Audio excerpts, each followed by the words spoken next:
Professional BS programme. ఇది కేవలం degree కాదు, మీ ఫ్యూచర్ కెరీర్ కి డైరెక్ట్ గేట్వే. పూర్తి వివరాలకు వెంటనే స్క్రీన్ పై కనిపిస్తున్న నంబర్స్ కి కాల్ చేయండి.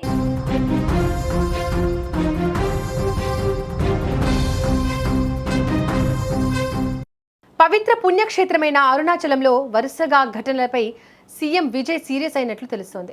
ఇప్పటికే అరుణాచలంపై ఫోకస్ పెట్టాలని పెరుగుతున్న డిమాండ్ల నేపథ్యంలో సీఎం రంగంలోకి దిగినట్లు తెలుస్తోంది. ఇప్పటికే అరుణాచలంలో వరుసగా ఘటనలతో పాటు తాజాగా 2 యువతులపై సామూహిక అత్యాచారం జరగడం ఇప్పుడు చర్చనీయాంశంగా మారింది. దీంతో అరుణాచలం వ్యవహారం విజయ్ ప్రభుత్వానికి సవాల్గా మారింది. ఈ నేపథ్యంలో అరుణాచలం ఘటనపై విజయ్ ఎలాంటి నిర్ణయం తీసుకోబోతున్నారనేది సర్వత్రా ఉత్కంఠ నెలకొంది. ఇక ఇదే అంశానికి సంబంధించి మరింత సమాచారాన్ని మా బ్యూరో చీఫ్ విజయ్ అందిస్తారు. విజయ్ చెప్పండి, విజయ్ సీఎం అయ్యాక తొలి సంతకాల్లో మహిళలకు ప్రాధాన్యత ఇచ్చారు, కానీ విజయ్ సీఎం అయ్యాకే మహిళలపై వరుసగా ఘటనలు జరుగుతున్నాయి. ఇది విజయ్ ప్రభుత్వంపై ఎలాంటి ఎఫెక్ట్ పడనుంది? దీనిపై విజయ్ ఎలా స్పందించబోతున్నారు? అరుణాచలంలో జరిగినటువంటి రీసెంట్ గా జరిగిన ఇన్సిడెంట్స్ అంటే సామూహికంగా అత్యాచారం చేయడం, అందులోనూ 48 గంటల్లో 2 మహిళల మీద, అందులోనూ భక్తుల మీద జరిగినటువంటి ఘటనతో ఒక్కసారిగా తమిళనాడు ప్రభుత్వం ఉలిక్కిపడిందనే చెప్పాలి.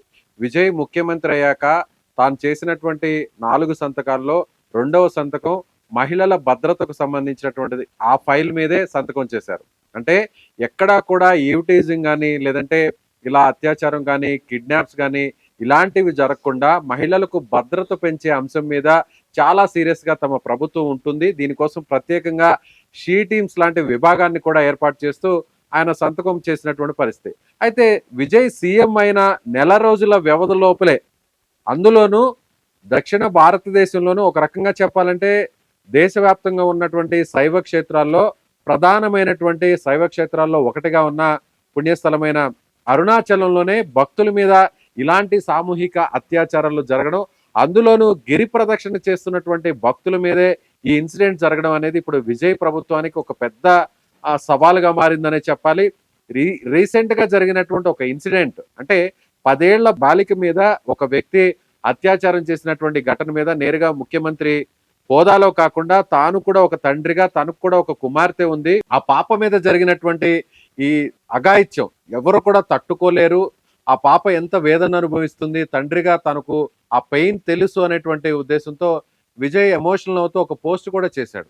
ఆ తర్వాత వెంటనే ఐపీఎస్ ఆఫీసర్స్ ఆ వ్యక్తిని పట్టుకున్న తర్వాత మీడియా ముందుకు తీసుకొచ్చే క్రమంలో కూడా వాళ్ళు సీరియస్ గా వ్యవహరించకుండా చాలా జోవియల్గా ఉంటూ, ఫన్నీగా ఉంటూ నవ్వుతున్నటువంటి ఆ ఐపీఎస్ ఆఫీసర్స్ ప్రెస్ మీట్ పెట్టే ముందు ఆ తర్వాత నవ్వుతున్నటువంటి ఆ వీడియో క్లిప్పింగ్స్ అన్ని కూడా సోషల్ మీడియాలో వైరల్ అవడంతో సీఎం విజయ్ చాలా సీరియస్ గా తీసుకున్నారు. ఒక పాపకు ఇంత దారుణం జరిగితే ఆ ఘటన మీద నిందితుడిని అదుపులోకి తీసుకొని ఆ విషయాన్ని మీడియాకు చెప్పేటువంటి క్రమంలో నవ్వు ఎలా వస్తుంది అనేటువంటి ఉద్దేశంతో మొత్తం దేశమంతా కూడా ఈ ఇన్సిడెంట్ మీద కదిలింది. వెంటనే కొన్ని గంటల వ్యవధిలోనే విజయ్ కూడా సీరియస్ గా తీసుకొని ఆ 3 ఐపీఎస్ ఆఫీసర్స్ ని సస్పెండ్ చేశారు. సో ఇలా మహిళల మీద జరుగుతున్నటువంటి చిన్న ఇన్సిడెంట్ కూడా చాలా సీరియస్ గా తీసుకుంటున్నారు, చాలా సీరియస్ గా యాక్షన్ తీసుకొని రియాక్ట్ అవుతున్నారు సీఎం విజయ్. అలాంటిది ఇప్పుడు ఏకంగా భక్తులకు సంబంధించినటువంటి వారి మీదే ఈ విధంగా సామూహికంగా అత్యాచారం జరగడం, అందులోనూ ఒకరు కాదు, 2 కాదు, ఏకంగా దాదాపు 8 మంది ఒక్కొక్క ఇన్సిడెంట్ లో అత్యాచారం చేయడం, అందులో కూడా ఒక వ్యక్తి మైనర్ కూడా ఉండడంతో ఈ విషయం మొత్తం రాష్ట్రం మొత్తాన్ని కదిలించింది.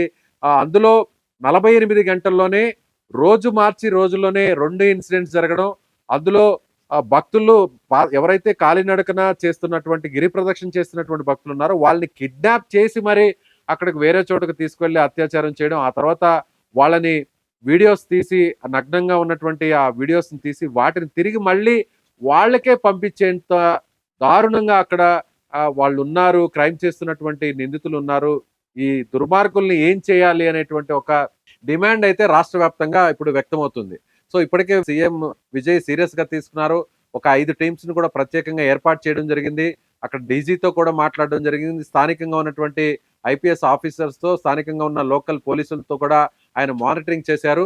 ఇక మీద 0 టాలరెన్స్, అంటే ఎక్కడ కూడా మహిళలకు సంబంధించినటువంటి భద్రత విషయంలో చిన్న శాతం కూడా నిర్లక్ష్యం లేకుండా వ్యవహరిస్తాం. తమ ప్రభుత్వం దీనికి కట్టుబడి ఉంది. భద్రత విషయంలో ఏ మాత్రం కూడా రాజీ అయ్యే ప్రసక్తే లేదు. ఇందులో పోలీస్ ఆఫీసర్స్ చాలా సీరియస్ గా వ్యవహరించాలి. మిగిలినటువంటి అంటే 11 మందిని ఇప్పటికే గుర్తించడం జరిగింది. సీసీటీవీ ఫుటేజ్, అలాగే ఎవరైతే బాధితులు ఉన్నారో బాధితులు ఇచ్చినటువంటి స్టేట్మెంట్ ప్రకారం సో ఇప్పటికే అక్కడ మొత్తం ఆ 2 ఇన్సిడెంట్లో పాల్గొన్నటువంటి ఆ 11 మందిని ఐడెంటిఫై చేశారు. ఆ 11 మందిలో 8 మందిని అదుపులోకి తీసుకున్నారు. ఆ 8 మందిలో ఒక వ్యక్తి మైనర్ బాలుడిగా ఉన్నారు.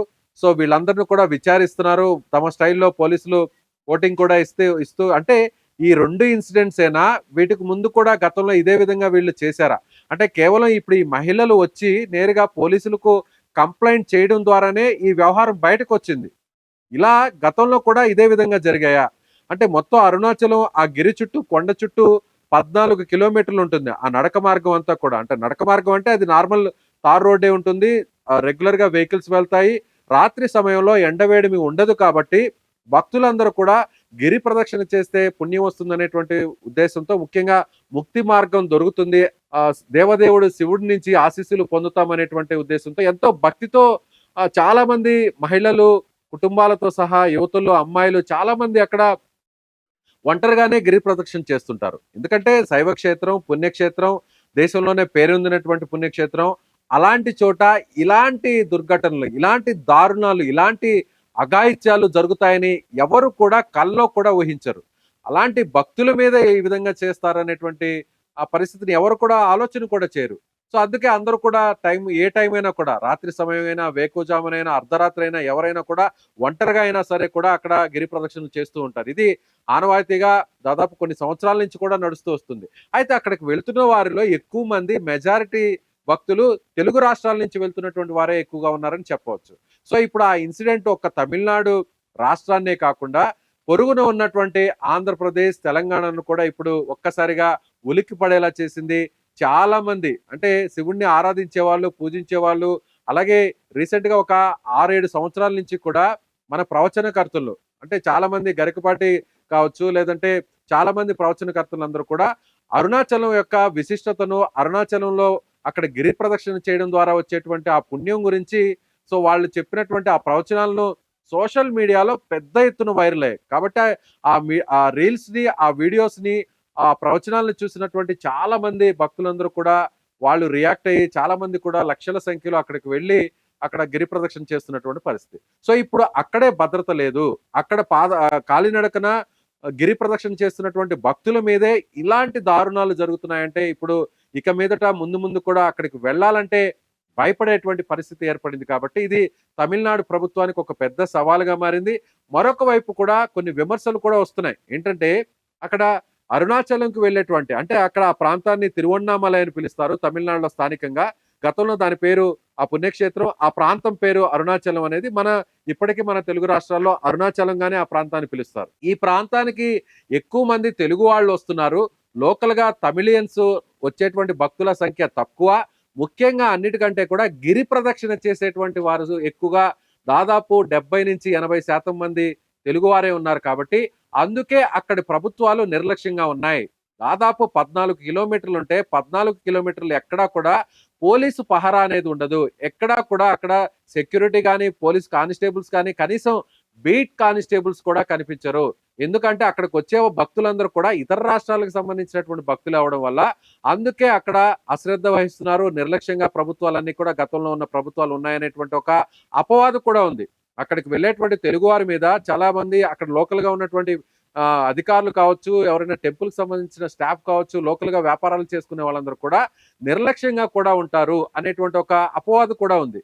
కాబట్టి ఇప్పుడు విజయ్కి ఇది ఒక సవాల్గా మారిందని చెప్పాలి. ఎందుకంటే విజయ్ గెలుపులో కూడా కీలకంగా ఇక్కడ తెలుగు ఆనవాళ్ళు ఉంది, తెలుగు మూలాలు ఉన్నటువంటి చాలా మంది ఓటర్స్ అందరూ కూడా అక్కడ వెళ్ళి సెటిల్ అయిన వాళ్ళందరూ కూడా సో ఇప్పుడు విజయ్ని గెలిపించారు. కాబట్టి ఇప్పుడు అలాగే విజయ్ని అభిమానించేటువంటి వారందరూ కూడా తెలుగు రాష్ట్రాల్లో ఫ్యాన్స్, అభిమానులందరూ కూడా ఉన్నారు. కాబట్టి విజయ్ ఈ వ్యవహారాన్ని సీరియస్ గా పరిగణించారు. అందుకే ఆయన రియాక్ట్ అయ్యారు. కాకపోతే ఇప్పుడు పట్టుకున్నటువంటి వీళ్ళందరినీ కూడా, ఎవరైతే ఇప్పుడు పట్టుకున్నటువంటి నిందితులు ఉన్నారో, ఇంత దారుణానికి పాల్పడినటువంటి వ్యక్తులు ఉన్నారో, భక్తుల మీదే గిరి ప్రదక్షిణ చేస్తున్నటువంటి భక్తుల మీద ఈ విధంగా సామూహికంగా అత్యాచారం చేయడం లాంటి ఘటన గతంలో కూడా ఎక్కడ పెద్దగా జరగలేదు. అంటే సామూహిక అత్యాచారాలు జరిగాయి, క్రైమ్స్ జరిగాయి, కానీ ఎక్కడో మారుమూలో వేరే చోట్ల రకరకాల చోట్ల జరిగి ఉండొచ్చు. కానీ పుణ్యస్థలంలో, పుణ్యక్షేత్రంలో, గుడి ప్రాంతంలో, గుడికి దగ్గరలో ఉన్నటువంటి ఆ కాలినడకన ఏదైతే గిరి ప్రదక్షిణ చేసేటువంటి ఈ ప్రాంతంలో అక్కడ గిరి ప్రదక్షిణ చేస్తున్న భక్తుల మీదే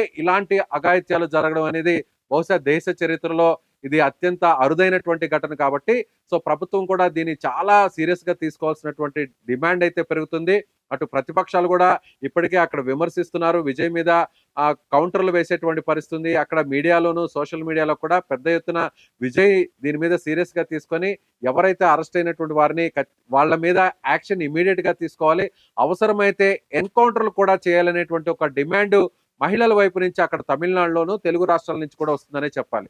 మరొక విషయం కూడా చెప్పాలి దీపిక, విజయ్కి ఓటింగ్ పెరగడానికి, విజయ్కు ఆ స్థాయిలో గెలుపు రావడానికి కీలకం అక్కడ యువత, అలాగే మహిళలు పెద్ద ఎత్తున ఓట్లు వేశారు కాబట్టి ఊహించిన విధంగా విజయ్కి ఈ విజయం సాధ్యమైంది. అనూహ్యంగా అటు అక్కడ సర్వే సంస్థలు, ఎగ్జిట్ పోల్స్ ఎవరు కూడా చెప్పలేనటువంటి ఎవరు కూడా ఇవ్వలేనటువంటి రిజల్ట్ ని ఈ స్థాయిలో అక్కడ ప్రజలు ఓటర్లు ఇచ్చారంటే అందులో కీలకమైనటువంటి పాత్ర మహిళలది కాబట్టి సో ఖచ్చితంగా విజయ్ మీద ఆ ఒత్తిడి ఇప్పుడు పెరుగుతుంది. విజయ్ ఏం చేయబోతున్నారు, సో అరుణాచలం మీద ఫోకస్ పెట్టాలి, భద్రతను పెంచాలి, సెక్యూరిటీని పెంచాలి, భక్తుల మనోభావాలను గౌరవించాలి, అక్కడ ప్రత్యేకంగా కొన్ని టీమ్స్ ని ఏర్పాటు చేయాలి, ఇవన్నీ కూడా మానిటరింగ్ చేసేటువంటి పరిస్థితి. కాబట్టి ఇప్పుడు అరుణాచలం ఇష్యూ సీఎం విజయ్ కి చాలా సవాలుగా మారిందని చెప్పవచ్చు దీపిక. ఇక ఈ ఘటనతో అయినా గిరి ప్రదక్షిణ మార్గంలో సీసీ కెమెరాలు కానీ, పోలీస్ పెట్రోలింగ్ కానీ, మహిళా భద్రత చర్యలు పెంచే దిశగా ప్రభుత్వం ఏమైనా ప్రత్యేక నిర్ణయాలు తీసుకునే అవకాశం ఉందా? ఖచ్చితంగా దీపిక. అంటే ఈ 2 ఇన్సిడెంట్స్ కంటే ముందు గతంలో కూడా అక్కడ చాలా క్రైమ్స్ జరిగాయి. కొన్ని నెలల కిందట మన తెలుగు రాష్ట్రానికి సంబంధించిన, తెలంగాణకు సంబంధించినటువంటి యాదాద్రి జిల్లా ప్రాంతం, ఆ ప్రాంతానికి సంబంధించినటువంటి ఒక వ్యక్తి, ఒక భక్తుడు, ఒక యువకుడు సో ఒక్కడే ఒంటరిగానే అక్కడ గిరి ప్రదక్షిణ చేస్తున్నటువంటి సమయంలో తెల్లవారుజామున 3 గంటల సమయంలో గిరి ప్రదక్షిణ చేస్తుండగా కొంతమంది దొంగలు అక్కడికి నేరుగా గిరి ప్రదక్షిణ చేస్తున్నటువంటి ఆ అబ్బాయి మీద బైక్ లో వచ్చి అటాక్ చేయడం, కత్తితో పొడిచిన తర్వాత తన దగ్గర ఉన్నటువంటి ఆ బ్యాగును అలాగే నగదును కూడా దొంగిలించి అక్కడి నుంచి వెళ్ళిపోయారు. వెళ్తూ అత్యంత కిరాతకంగా వాళ్ళని అటాక్ చేయడంతో, పొడవడంతో, కత్తితో దాడి చేయడంతో అతను ప్రాణాలు కూడా పోగొట్టుకున్నటువంటి పరిస్థితి. సో అప్పట్లోనే ఇది ఒక సంచలనంగా మారింది. అయినా కూడా అక్కడ ప్రభుత్వాలు, అధికారులు హత్య జరిగింది, భక్తుల మీద హత్య చేసినా కూడా ఎందుకు ఇంత నిర్లక్ష్యంగా వ్యవహరిస్తున్నారు? కేవలం తెలుగు వాళ్ళు అక్కడికి వెళ్తున్నారు, అక్కడికి గిరి ప్రదక్షిణ చేసే వారందరూ కూడా తెలుగు వాళ్లే కాబట్టి, స్థానికుల సంఖ్య తక్కువగా ఉంది కాబట్టి తెలుగు వాళ్ళ మీద ఎందుకు ఇంత నిర్లక్ష్యం అనేది ఇప్పుడు అందరిలో కూడా అక్కడికి వెళ్తున్నటువంటి ఆ భక్తుల్లో అభిప్రాయం అయితే పెరుగుతుంది. ఇది విజయ్ ప్రభుత్వానికి ఒక వ్యతిరేకంగా మారకముందే ప్రభుత్వం అలర్ట్ అవ్వాల్సినటువంటి అవసరం ఉంది. కాబట్టి దారి మార్గంలో కూడా అంటే పెద్ద ఎత్తున సీసీటీవీలను బిగించాలి. అన్నిటికంటే కూడా ప్రజల్లో, ముఖ్యంగా అక్కడికి వచ్చేటువంటి భక్తుల్లో వాళ్ళలో ఆ విశ్వాసాన్ని పెంచాలి.